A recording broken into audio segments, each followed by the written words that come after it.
Hey everyone, welcome back. Do you have a Kenmore washer or LG washer that looks like this, that is not filling with water or is constantly filling with water? Maybe it's buzzing, maybe it's dribbling. Well, let me show you in this video how to diagnose that, troubleshoot it, and ultimately I'll be replacing the water inlet valve. So to get access to the water inlet valve, what you're going to do is remove 2 screws on the back. First things first, safety first, make sure you unplug that washer, just in case, you never know. So what I do is I take these screws out, unplug the washer, then you're going to tip the whole user interface top control panel forwards, and then you'll get access to the water inlet valve. So this customer told me, they said, hey, my washer is not filling, and the first thing I do is I go ahead and I check behind each one of these hoses. You turn the water off at the valve, then you're going to want to check to see those screens, if they're packed full of sediment or if they're clogged. I see a lot on wells where they'll be packed full of sand and silt and all kinds of funky stuff. I'll also see hot water heaters that haven't been serviced. You'll have a lot of like calcium buildup. Next thing I do is I take the hose off, I flush it, I let water run through it down into that sink just to make sure it's not backed up, check the water pressure and all that. Then I reconnect it, turn the faucet back on so water's going to it. Then I go ahead and I start a test cycle. And you're going to see me checking the voltage here at the cold water inlet. You can see I'm just checking right on those points there where it connects, and I do have voltage. I've got voltage going to it, water's going through that one currently. I check on the connection and then I go ahead and back probe it just to make sure I get a good reading. And then you're actually going to see me check another solenoid here just to make sure, and so you can see for comparison that one doesn't have voltage. And see again, no voltage. So now we know that the computer is sending voltage to the water inlet valve or the solenoid, whatever you want to call it. However, it is not filling. We've checked the screen, it's not clogged. We've checked the water pressure, we have good water pressure. So at this point we know that we've got a defective water inlet valve. On this specific washer and a lot of washers, you're going to have a whole assembly where you can't just replace an individual one, you actually have to replace the entire assembly. So the first things first, turn the water off, then you're going to want to disconnect the hoses. I like to get a little rag or towel underneath it because all that little bit of water in the hose is still going to dribble out even if there's no pressure. You saw me first, I disconnected all of the connectors to the inlet valves. You could take a picture if you want. I mean, I'd suggest it, but some places like this, in this machine, it's actually kind of foolproof because there's almost no way to mix them up. They go right in the order they should be, straight down in a line. But some washers aren't like that. Some of them you can mix them up. So yeah, take a picture if you need to. You're going to see me disconnecting the hose clamps. You just want to be careful. You don't want to nick those hoses. I'm using these kind of channel locks to get them off. Then you're going to have a few screws you're going to have to take out.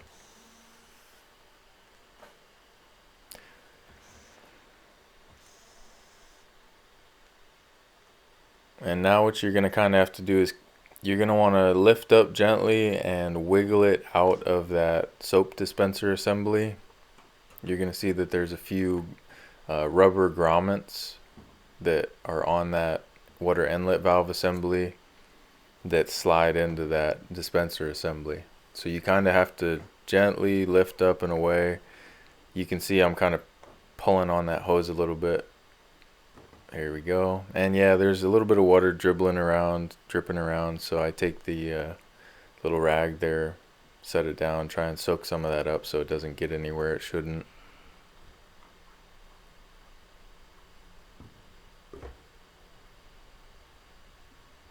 And I like to shake it off in the sink because there is still a bit of water in there, maybe like a half a cup or so. Now I got the new part. Just using my little flathead here to cut the tape to get it out of the box. So luckily this one does come with new screens as well as those rubber grommets. You can see I kind of compare them there. Some don't come with those rubber grommets. It's always good to compare the parts. As I usually try to compare them as soon as I can, just so, say for instance the wrong part was sent or it was broken or something like that, thoroughly inspect it before you put it in, just to make sure you're not wasting your time, the customer's time, or any of that. Because I've had some times where I find out it's the wrong part or it's broken or something like that, and this is the best time to find that out. And now I'm just thoroughly inspecting it like I was talking about, making sure there's no cracks or anything like that. And now you're going to kind of have to angle it and push it into that soap dispenser assembly.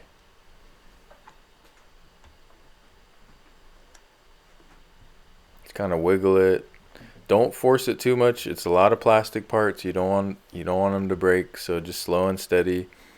Get the right amount of leverage, the right amount of pressure. You know, a little pro tip which you could do is actually put a little bit of like Dawn or some kind of detergent soap, you know, like laundry soap on those rubber grommets to help them slide in there.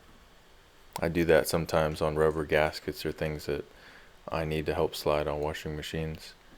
Also very important, okay, major key alert, pro tip, when you're putting those hose clamps back on, make sure you put them on exactly how they came off. And by that I mean you're going to see on the rubber hose there's indentations that have been made from the clamp when it was there. You're going to want to slide it right back into place so it's nice and snug. You don't want to twist it and have it be seated in a new position because there's a possibility leaks could happen.